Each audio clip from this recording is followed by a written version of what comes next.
Good afternoon. Thank you for having me here today. I thought what I'll share a little bit today, what I'll share a little bit this afternoon is first where we see digitalization trends within wealth management, what the future of financial advice look like, and also where we see some disruptive emerging business model happening around the region, both globally, where it's applicable here in Asia, and also here in Asia itself, because that's actually where a lot of the actual innovation is happening. Now, on the actual market front, some of the key trends we're seeing come from obviously the consumer and the actual investor front, right? And one of the biggest scary trends I think we see is, for example, by 2030, half of the actual wealth, AUM, would be sitting with Generation X and Millennials, which is a complete demographic shift because of second-generation wealth transfer, simply people are more mobile active, always online, right? If we look at some of the high net worth individuals, a lot of the actual wealth managers' ultimate clients, they spend 2/3 of their time on their mobile, right, which are primary distribution right now for a lot of both traditional wealth distributors as well as disruptive technology players.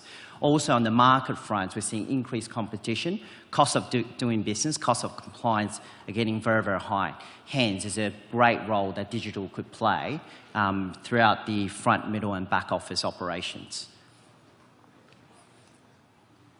Now, technology is here already, so we've just conducted a survey where we've surveyed a lot of both affluent and also high net worth individuals.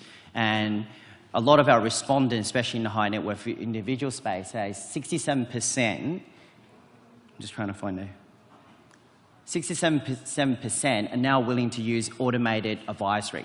And we are helping a lot of our clients building robotics, both on the front end in terms of interactive channels, also robotic automation across the middle and back offices. So technologies are already here, and a lot of our clients are already implementing digital solutions throughout the actual wealth management value chain.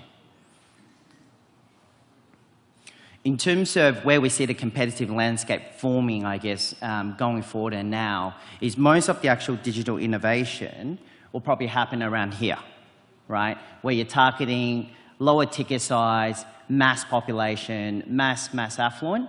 That's where you will see a lot of algorithm-based trading, algorithms, as well as robot advisory, both in terms of targeting clients and also fund selection. On the actual top right-hand corner, in terms of the ultra-high net worth individual, it's still a very, very personal touch business, but we are seeing a lot of the likes of the UBS, some of the big boutique, high-end fund managers implementing digital solutions to supplement its current business model. From a whole front, middle, back office, from targeting clients to reducing the costs, also how do we sort of level the playing field in an increased regulatory environment, risk compliance. On the front end, where we can see it's really around enhancing client value. How do we better target them? So instead of doing more campaign-based, traditional marketing, needs-based marketing, right? How do we bring clients to a specific financial advisor with the right language skills, the right expertise at the right location? So we're seeing a lot of innovation in this space. One of my clients just launched a private banking app. It's not a simple private replacement app like replacing the brick and mortar.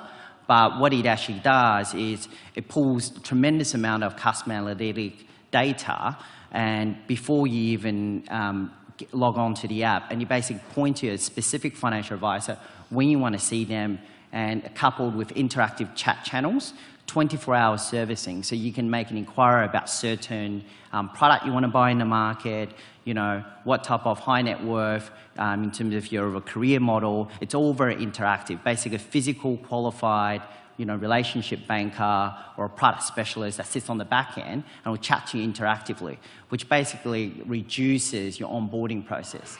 In the actual reducing costs of doing business, we've seen a lot of innovation leveraging digital to automate processes, robotic process layers being put on repeated processes. One of my clients in the region has managed to reduce 80% of its costs on repeated processes, not by redesigning processes or deploying manual teams looking at processes, but having robotic layers on top on its front, middle, back office, continually monitor what processes are basically repeated, and it codes it automatically, leveraging some of the AI data analytics.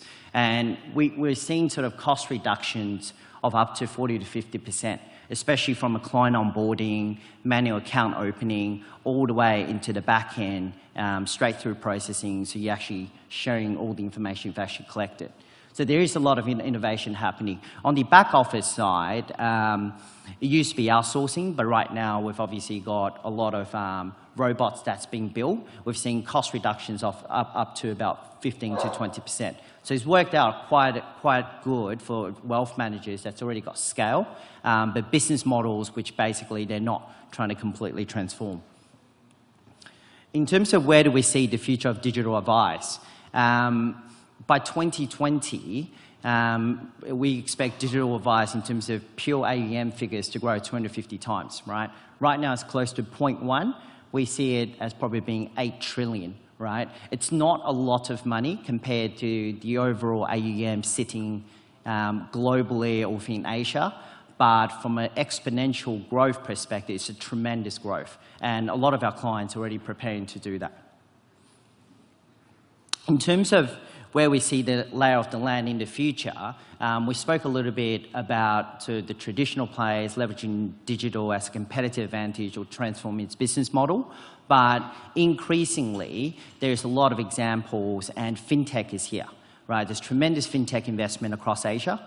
And fintechs are very, very agile. They're very smart in terms of time to market. They're very good at picking certain pain points in the marketplace or within certain value chains and addressing different, sorry, I meant to get the laser.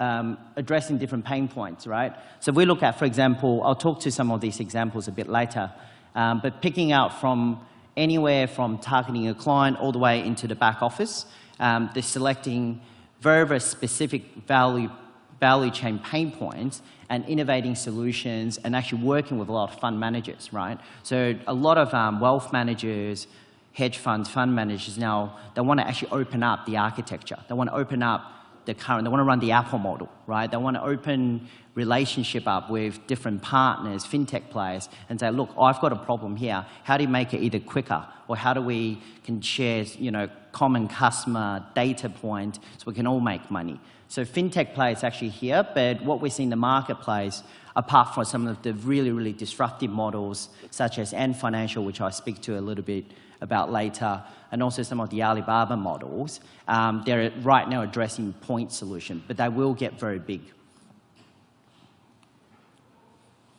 In terms of where do we see the future, right? There's two schools of thought. One is face-to-face, right? I think that's somehow true in a lot of the ultra-high net worth, private banking space, very, very boutique, niche, alternative, maybe property space. Or do we completely do it yourself? Given commercialization of financial services products, digitalization, complete demographic changes. I personally think in the next couple of years, we'll probably reach some form of a hybrid approach, leveraging digital where you could in your current business model, but also creating digital opportunities direct to consumer models.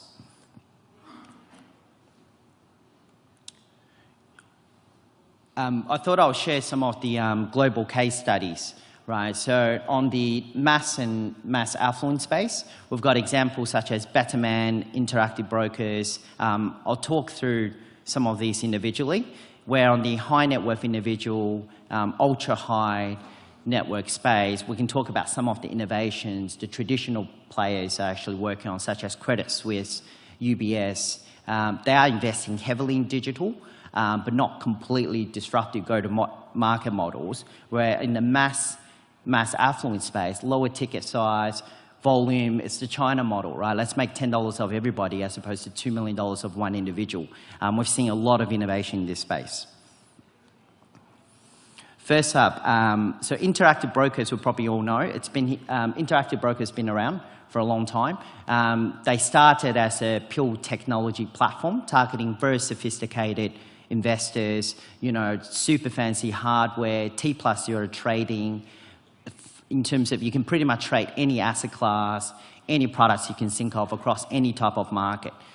They've recently launched the follow the investor star performer model. So basically, I can actually follow Warren Buffett, right? I can allocate a certain proportion of my net worth and follow a Warren Buffett of the world, or Jack Ma in China, for example. He's got a star fund, and I can say out of $10 I have, I'm going to give $1 to all the star invest in wherever they're deploying capital.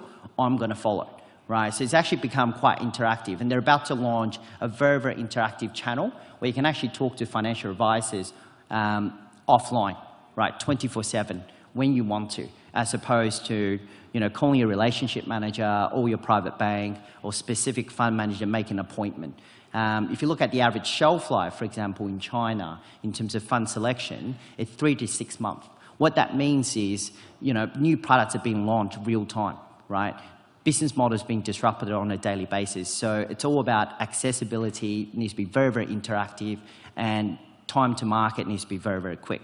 So Interactive Brokers has launched a very, very successful tech platform, both in terms of fund and also interactions, fund selection as well. Betterman United States is basically, a holistic portfolio view.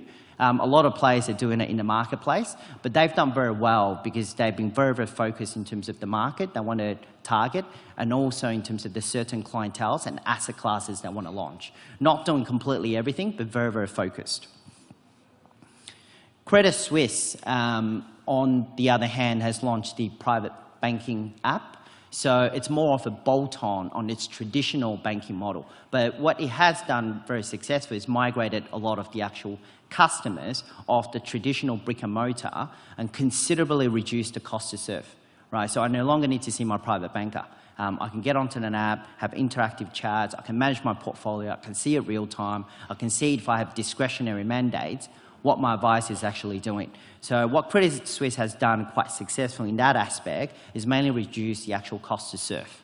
UBS, on the other hand, has invested quite heavily in a lot of big data analytics, data-driven type of solutions within its current business model. And they're about to launch a private banking-like app here in Asia as well.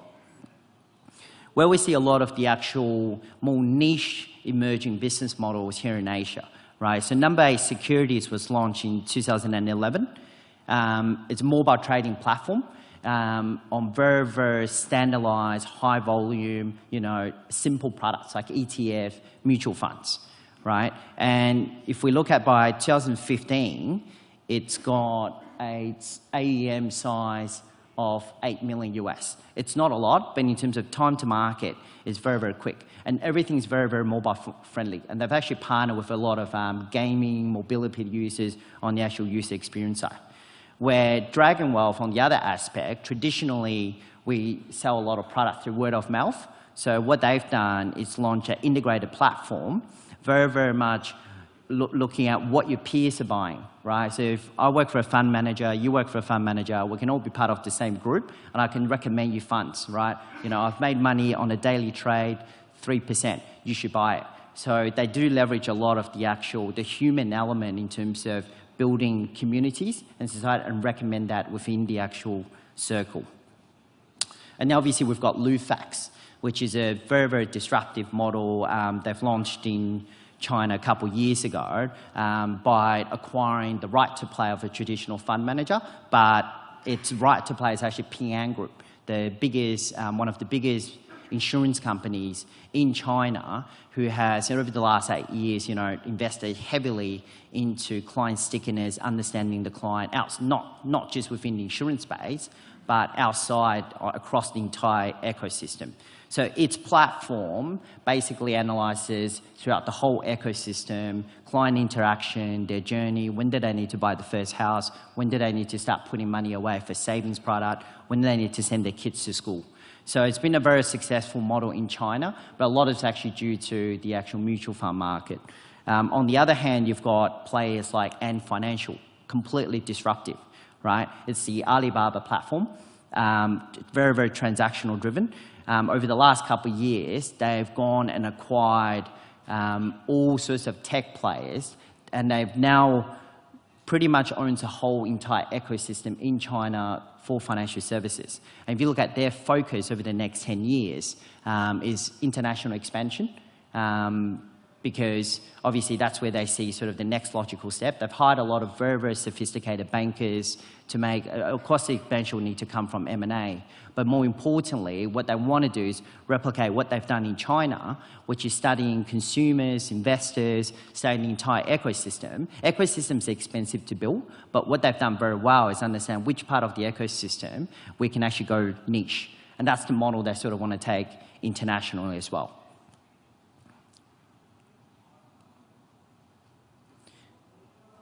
And recently, we've just seen BNP, right? They've launched a very, very disruptive new model into Indonesia. But it's mainly a new go-to-market channel, given cost of doing business in Indonesia is quite high. And Indonesia is very much like China. It's very, very big. It's got a lot of different areas. Different areas have different consumer preferences. In terms of doing business, it's quite complex. But what they were able to do is break up certain target customer segments, understanding exactly what they're going to buy, when they're going to buy, and actually look at who are some of the potential partners we can go to market with, as opposed to traditionally you'll probably go there, buy another private bank or another asset manager. So from a new go-to-market traditional model, they've actually done quite well. I just want to spend a bit of time talking about some of the big disruptive business models which recently we've been working with in China. One of the players you probably know will be Tencent, which is WeChat, right? The KakaoTalk and the Line of the actual world. When we went and initially spoke to Tencent, we thought sort of, we'll tell you where to play, both from a very extreme, building a brand new ecosystem, owning the actual customer, playing around not just in wealth management, but insurance, in financial services, in payment, in anything you can think of that will increase the value of the customer, the stickiness to the actual platform. Because Tencent actually knows everything about the customer. They know when you're going to an ATM to make a withdrawal. They know when you're paying school fees, right? So if you think about a customer in its life journey, Tencent actually knows that. And they're about to launch a financial services model which basically involves all us investors. This is still sort of being talked about. The concept's out there, right? All of investors become ultimate shareholders of the company.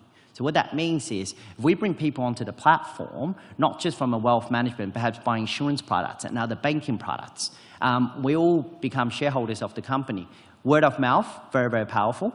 And once we become shareholders of the company, we get profit distribution, or basically next year, you know, my fees will come down because they've actually already got the customer base. And they don't stop there. Once they sort of increase the actual client value onto the actual platform, WeChat already has WeChat Wallet, which means you can make a payment right away, right?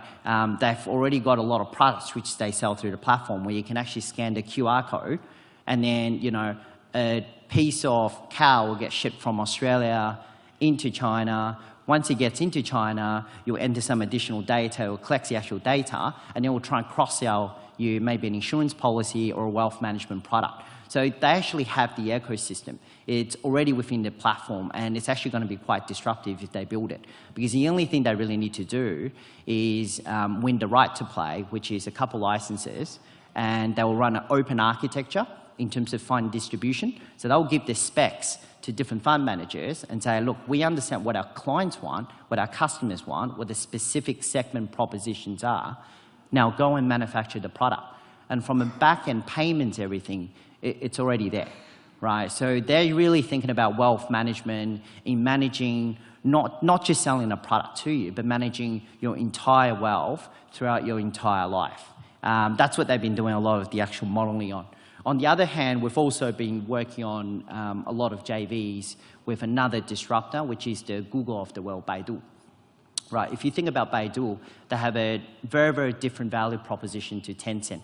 Tencent's already got some form of client investor stickiness, where Baidu, on the other hand, is based on search, so it's traffic.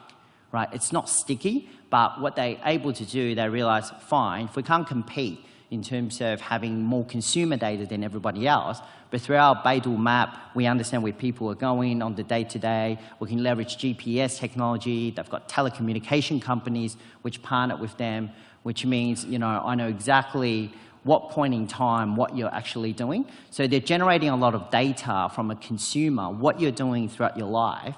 And on your end, if we have an app, app or through another platform, I can actually select what I want to see throughout the day, right? And they've actually embedded a lot of technology, which traditionally we call a social listening, which is really, if you look at all the chat channels as I can actually listen to mass amount of social media external data, and also in terms of what I'm transacting, what I'm doing on a day-to-day basis, and it'll run machine learning analytics through it, and it'll actually analyze exactly when I'm likely to buy a financial product, a wealth management product, or recommend, you know, I've just sold my house, and there's $4 million in my deposit.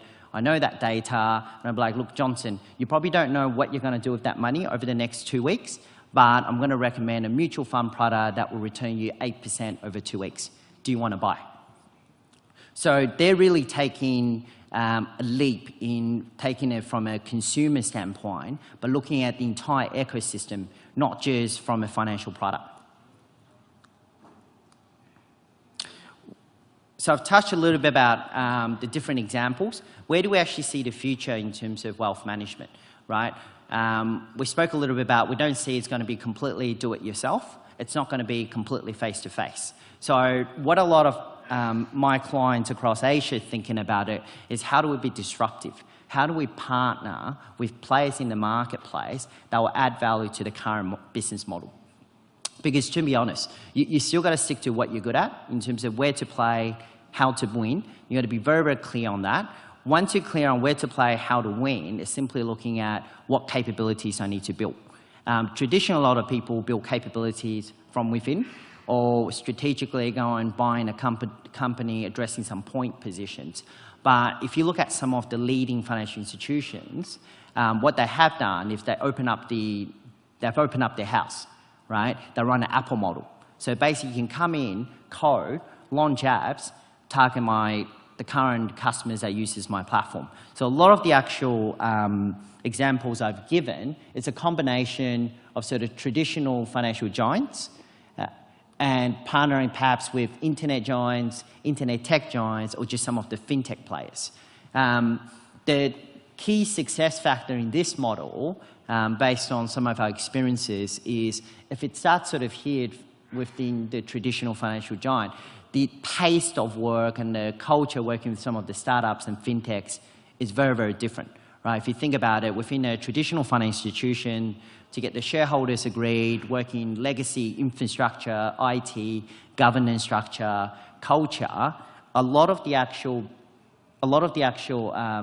internet giants or fintech players would have launched 3 to 4 products already, right? So I think the key is identifying the pace of how you actually work with them and really, really open up your ecosystem. Let them inside, tell them what your pain points are, and work collaboratively, either address a point solution within a certain point of the value chain, or think about how do we launch a completely brand new disruptive business model, targeting very, very niche customer segments, or selling, you know, very simple products that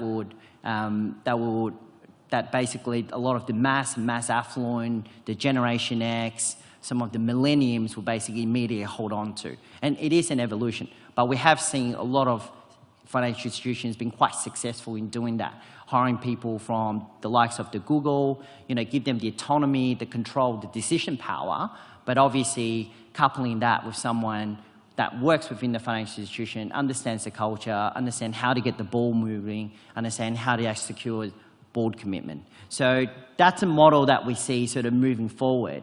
Reality is a lot of these people, at least in China, have already leapfrogged some of the traditional players. So the question is not how you're going to play catch up, but how do I actually leapfrog my competitors? Because digital's here. You sort of got to define where digital is in terms of your organization within your current business model, but it's already here. Now, in terms of building digital capabilities, we see 3 core ingredients in building digital. Number 1's around the distribution, because it's still very much a distribution play. So you've got to build very, very leading edge, very agile, and have the right channel mix, right? So the example I previously used with UBS or JP Morgan, private banking, or Goldman Sachs, the list goes on, is really around how do we perhaps on the front end, if we can't launch a new digital solution, what is the actual right channel mix, right? Can we migrate some of the day-to-day, interactive things onto a mobile app? Can we migrate some of the actual advice into robot advisory if you're looking at some very transactional type of products? Then you've got to look at how do you actually leverage analytics. A lot of organizations actually have a lot of analytics, but they simply don't know what to do with it. So you've got to be very, very focused in terms of what type of analytics, either behavior analytics, big data analytics, all sorts of analytics, right? A lot of the actual BAT players have got about 6,000 channels plugged into the analytics. So they run data on a day-to-day basis. But the question is, how do we monetize the data, and how do we actually add value to the existing business model? And then lastly, on the manufacturing side, given where we are across Asia, the whole competitive pressure, fee pressure, cost of doing business, compliance, is really about how do we actually reduce costs, right? How do we run a low-cost model? How do we be very, very agile that will support changes in business model? 20 years ago, within asset management, you didn't really have to change your business model for 5 to 10 years. It's tweaking your business model.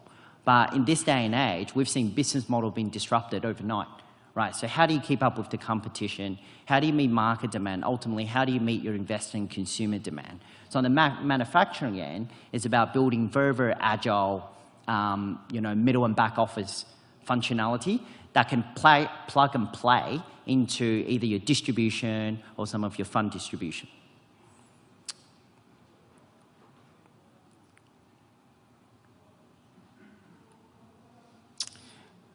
Where does this all come to? So in terms of, I think, implications for a lot of the Asian financial institutions is you've got to be able to have a very clear strategy around your digital roadmap, because digital means very different things depending on who you talk to in the actual organization, because disruption's already here. So it's having a coordinated view and innovation within digital, future-proof your strategy. So we always say we define strategy, but reality right now is we're defining strategies in a digital world. And to really leapfrog your competition, what you need to do is build a fully integrated digital capability. So don't build digital capabilities in silos, but fully integrated solution based on your current business model. Thank you.